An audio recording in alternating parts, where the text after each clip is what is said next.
Taiyuan 2023, menceritakan seorang wanita cantik yang kebingungan mencari lawan yang sepadan dalam tengah malamnya. Akibatnya tiap lihat cowok keker dikit, bawaannya pengen ngerujak aja tuh. Daripada penasaran, kita langsung aja masuk ke dalam ceritanya.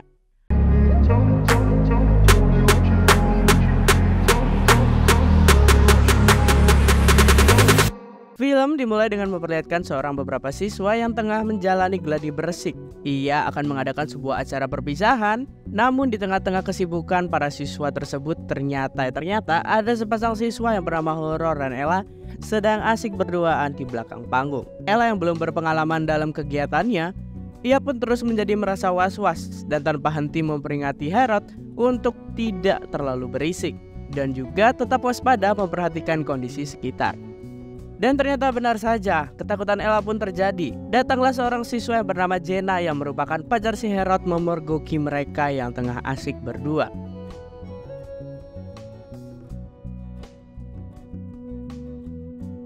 Singkat cerita, beberapa tahun kemudian diceritakan si Ella ini sekarang adalah seorang wanita karir. Ia mempunyai bisnis sebuah restoran. Di sana Ella sedang memarahi karyawannya yang sedang dianggap kurang beres. Di tengah ocehannya tersebut, tiba-tiba datang seorang wanita maco yang bernama Magnus. Dia adalah teman bisnis si Ella. Di sana si Magnus itu meminta sebuah es untuk mendinginkan amarah si Ella. Ia juga merupakan teman bisnis sekaligus motivator si Ella. Ia pun terus memberikan masukan supaya Ella bisa sukses dalam menanggapi sebuah masalah. Tiba-tiba seorang karyawan pun datang menyela obrolan mereka. Di sana karyawan itu memberitahu kalau pelanggannya tersebut yang akan mengadakan acara di sana mendadak meminta tambahan dekorasi berupa 200 ekor kelinci. Ella yang tak ingin mengecewakan pelanggannya pun langsung kerja saat itu juga. Ia pun langsung pergi ke pet shop langganannya dan di sana ia bertemu dengan pemilik pet shop. Saat akan mengambil kandang, tanpa disengaja Ella bersentuhan tangan dengannya dan tanpa diduga-duga Ella yang terlihat polos ini ternyata seperti biasa, sacet-sacet banget tuh gerakannya. Seolah memberi sebuah kode pada bisnismen itu. Mereka berdua pun sudah sama-sama paham. Ia pun langsung mengeksekusi tanpa mau kehilangan kesempatan itu. Ternyata belum lama mengeksekusi, ia pun akhirnya tumbang dalam beberapa letusan maut saja. Ella yang frustasi karena belum bisa menemukan teman yang tepat dalam bekerja, ia hanya bisa mencurahkan unek-uneknya kepada si Magnus. Keesokan harinya, ia dibangunkan oleh sebuah telepon dari si Magnus yang menyuruhnya untuk segera berangkat ke restoran. Ella yang belum punya pasangan pun setiap harinya ia harus naik angkutan umum dalam bekerja sambil berdesak-desakan dalam sebuah bis layaknya sebuah video yang sering kalian tonton pakai bahan tuh. Di sana dia dihadapi dengan seseorang pria kekar yang bernama Salas yang merupakan kenek dari Metro Mini tersebut. Ella pun langsung memancing dengan membuat bumper miliknya ini menempel dengan si kenek itu. Dan dalam perjalanan itu pun akhirnya menjadi sangat menyenangkan untuk mereka berdua. Pengalaman tersebut tidak bisa Ella lupakan begitu saja. Sampai-sampai ia pun menceritakannya kepada si Magnus.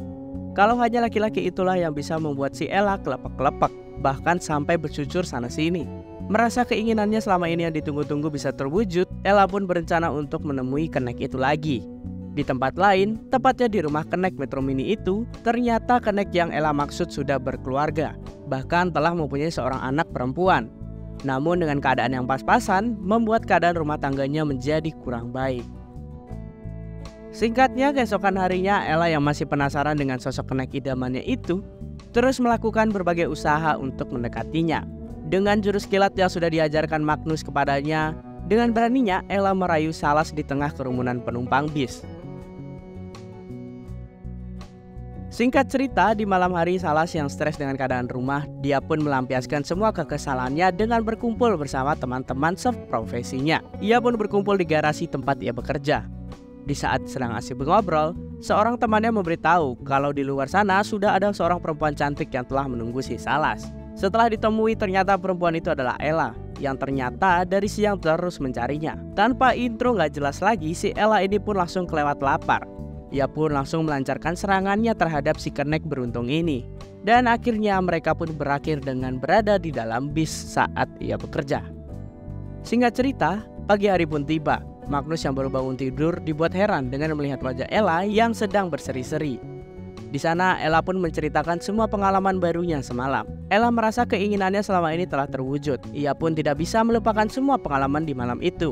Di tengah-tengah penghibahannya itu, tiba-tiba Ella pun mendapatkan sebuah pesan masuk, yang dimana itu adalah si Salas yang mengajaknya bertemu. Singkatnya, saat pertemuan itu Salas berusaha jujur pada si Ella kalau yang mereka lakukan semalam itu tidaklah benar. Apalagi di sana Salas memberitahu Ella kalau sebenarnya ia sudah mempunyai istri. Namun bukannya kaget atau cemburu, di sana Ella malah bersikap tenang dan mengungkapkan kalau yang ia butuhkan bukanlah seorang suami. Yang ia butuhkan adalah teman untuk tembakan maut miliknya. Dan itu semua sudah lebih dari cukup yang ia inginkan. Salas yang tidak bisa mengkhianati istrinya pun dia terus menolak, bahkan sampai pergi meninggalkan Ella. Namun lagi-lagi Ella yang ingin berada dengannya di sana, ia mengejar Salas dan sekali lagi menanyakan apakah Salas yakin kalau nggak mau sama dia. Namanya juga laki-laki pasti goyang dong. Ya akhirnya dia mau. Dan semenjak itu hubungan mereka berdua pun semakin dekat. Singkat cerita, sepulang kerja Ella lagi-lagi mendatangi si Salas yang saat itu sedang sibuk ngelas di garasi. Di sana mereka saling curhat satu sama lain perihal pengalaman hidup.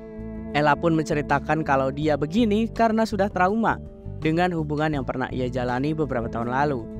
Di saat lagi sayang-sayangnya, Ella malah ditinggalkan begitu saja tanpa sebab. Hal itu pun membuat ia berpikir kalau dalam hubungan tidak mesti ada keterikatan. Hanya saling berbagi kesaktian, bagi Ella itu sudah lebih dari cukup. Salas yang prihatin pun lantas menghampiri Ella. Dan tanpa intro apapun, mereka pun langsung gelar tikar untuk melakukan camping bersama. Keesokan paginya, Salas pun pulang ke rumah. Ia pun berniat untuk meminta maaf kepada istrinya kalau selama ini ia sudah kabur-kaburan dan jarang sekali pulang. Namun semua rencana baiknya itu pudar begitu saja, di mana sang istri ini ngamuk-ngamuk karena saat dia tidak ada di rumah, ia terpaksa harus meminjam uang ke sana sini. Karena kebutuhan mereka yang setiap harinya selalu kurang, istrinya malu akan semua yang ia alami sejauh ini. Dia menganggap kalau Salas adalah bapak rumah tangga yang tidak sangat berguna. Salas yang sudah sangat geram dengan sikap istrinya, ia pun lantas balik marah dan membanting perabotan rumah. Hal itu semakin menguatkan alasan Salas untuk menerima tawaran Ella, yang mana ia akan hidup bersama berdua. Lantas ia menghubungi Ella dan memintanya untuk bertemu keesokan harinya di sebuah halte. Singkatnya, di keesokan harinya terlihat di sebuah halte Ella sudah menunggu Salas dengan wajah yang sangat berseri-seri. Namun di sisi lain, Salas yang saat itu masih dalam perjalanan, tiba-tiba mendapatkan telepon kalau istrinya terbaring sakit. Salas diminta untuk segera pulang untuk melihat kondisi istrinya. Salas pun menjadi panik. Tanpa sadar, ia melupakan janji yang telah ia buat dengan Ella. Ella yang sudah mulai capek pun dengan kesetiaannya tetap menunggu kedatangan Salas. Namun Salas tak kunjung nampak tuh. Hingga akhirnya keesokan harinya, Ella yang tidak dapat kabar sedikit pun dari Salas, ia pun lantas menyusulnya ke garasi tempat Salas bekerja. Di sana ia bertemu dengan seorang montir yang memberitahu kalau Salas sedang mengambil cuti karena sibuk mengurusi istrinya sedang hamil muda. Mendengar hal itu, Ella pun tampak syok dan entah kenapa timbul benih-benih cemburu. Dan beberapa waktu kemudian, saat Ella sedang melamun, tiba-tiba ia dikagetkan dengan kedatangan Salas ke rumahnya. Di sana Salas berniat untuk meminta maaf kepada Ella dan mengembalikan semua apa yang telah Ella berikan.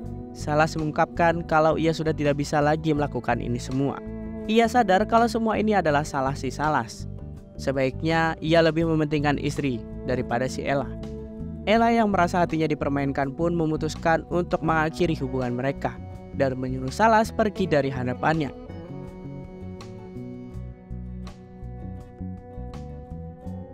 Malam pun tiba. Ella yang sebenarnya masih belum bisa melupakan Salas dalam pikirannya terus dihantui dengan kenang-kenangan yang mana mereka lalui. Hal itu cukup mengganggu pikirannya. Bahkan Ella sampai tidak bisa fokus dalam bekerja. Sementara di sisi lain, saat Salas baru pulang kerja, dia dibuat bingung dengan keadaan rumah yang sudah gelap gulita. Ternyata saat Salas akan menemui istrinya di kamar, ia mendapati istrinya sedang kerja kelompok dengan saudaranya sendiri. Tanpa basa-basi langsung membogem mentah saudaranya itu. Istrinya pun coba menghalanginya dan mengatakan kalau Salas sudah tidak perlu lagi melakukan ini semua. Karena apa yang ia lakukan ini semua keinginannya dan mereka sama-sama suka. Dan faktanya, kalau isi perut dari milik istrinya itu adalah dari saudaranya sendiri. Tak lain dan tak bukan, semua itu disebabkan oleh saudara si Salas. Di sana istrinya meminta pada si Salas untuk mengakhiri hubungan mereka saat itu juga. Kisah kedua manusia itu kini sama-sama memprihatinkan, di mana Ella tak bisa melupakan semua kenangannya dengan si Salas. Dan di sisi lain, Salas pun kini menyesal telah menyia-nyiakan si Ella yang sudah tulus mencintainya. Hingga 4 bulan kemudian pun waktu bergulir. Entah ada keajaiban apa, di sana Ella bertemu dengan laki-laki yang dulu pernah bersamanya. Ya, dia adalah Herod, teman sebangku SMA-nya. Di sana si Herod menjelaskan semua apa yang terjadi saat itu.